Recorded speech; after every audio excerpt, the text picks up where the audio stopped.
Did I just see a Jigsaw reference and then a Chucky reference from Child's Play? I mean, that's not counting the others, like the other horror anime or shows that have came out throughout the years. What? Like, okay, no joke, I didn't think I would ever see Chucky in an anime, especially a rom-com series, especially a rom-com like this series.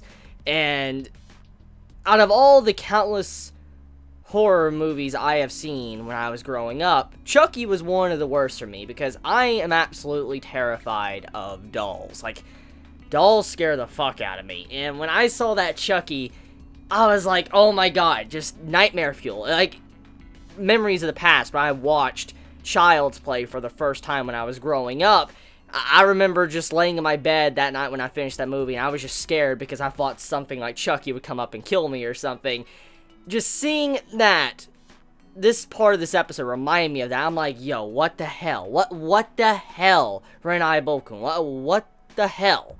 And then Jigsaw as well, like, what? Like, of all things, just Jigsaw popping up too in an episode.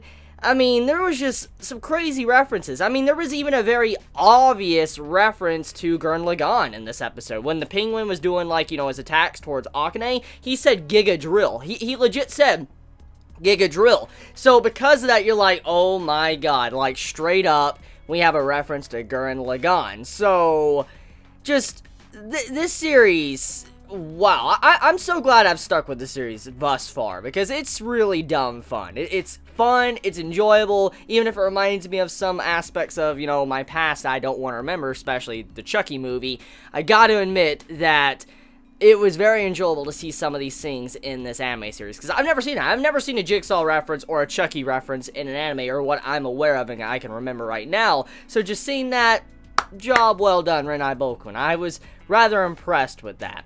Anyways, though, this episode has the penguin come back once again to attack Aqua.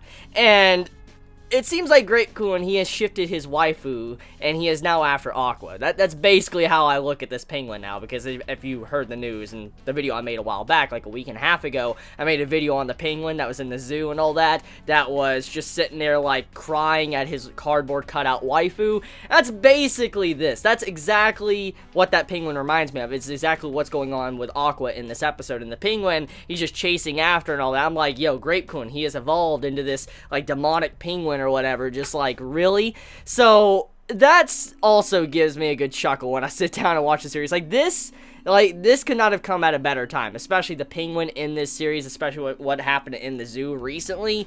This penguin popping up in a show, an anime series of all things, acting like he does, could not have come at a better time in the anime community, because just the way he's done, all I see is that article on the penguin crying for his wife.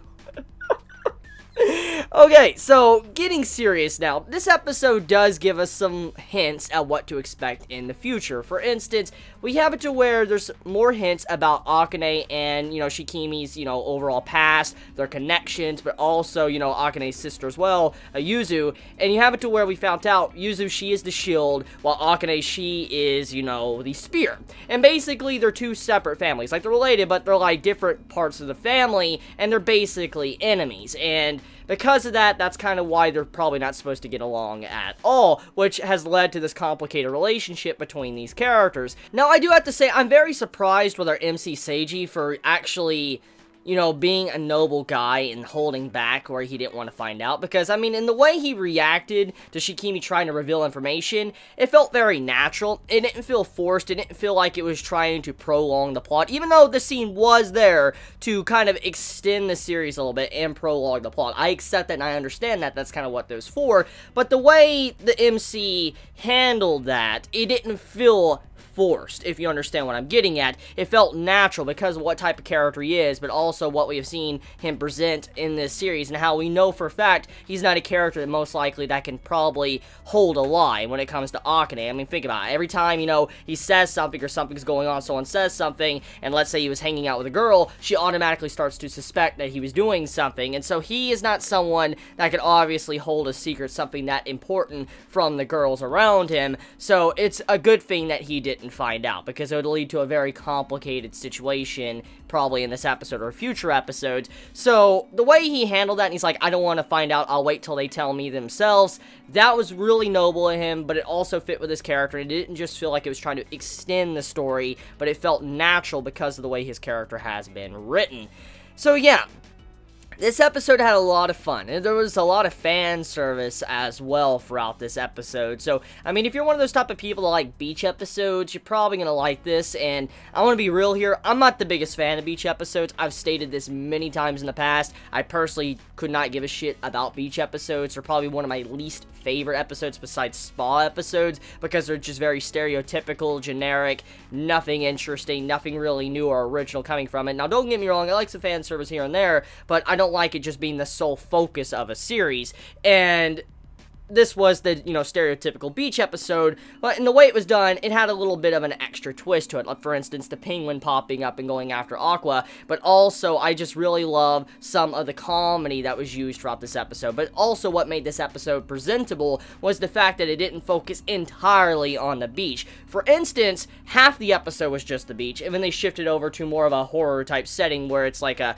trial in the middle of the school to who can get to the rooftop first. So, what I think made this episode so enjoyable for me was the fact that I didn't focus and rely too long on the beach part of the episode, but also that it did it in a way that was kind of different from the normal stereotypical beach episode. So, job well done, Renai Boukun. I really enjoyed your episode this week, especially the second half as well. That was a really good second half. I like the feels I got towards the end, but also how, you know, our main female character, she's starting to realize what she's feeling, you know, how she is developing feelings for Seiji and all that, and she probably eventually is going to confess her real love to him, because right now she just thinks like they're kind of friends. She doesn't really understand or comprehend the meaning of love, so she's going to eventually find out, and that's going to probably lead to some very complicated things in the future for Akane and her to kind of work around when it comes to our MC Seiji. So let me know your thoughts in the comments below. I love you all so much. Please be safe. Chibi out.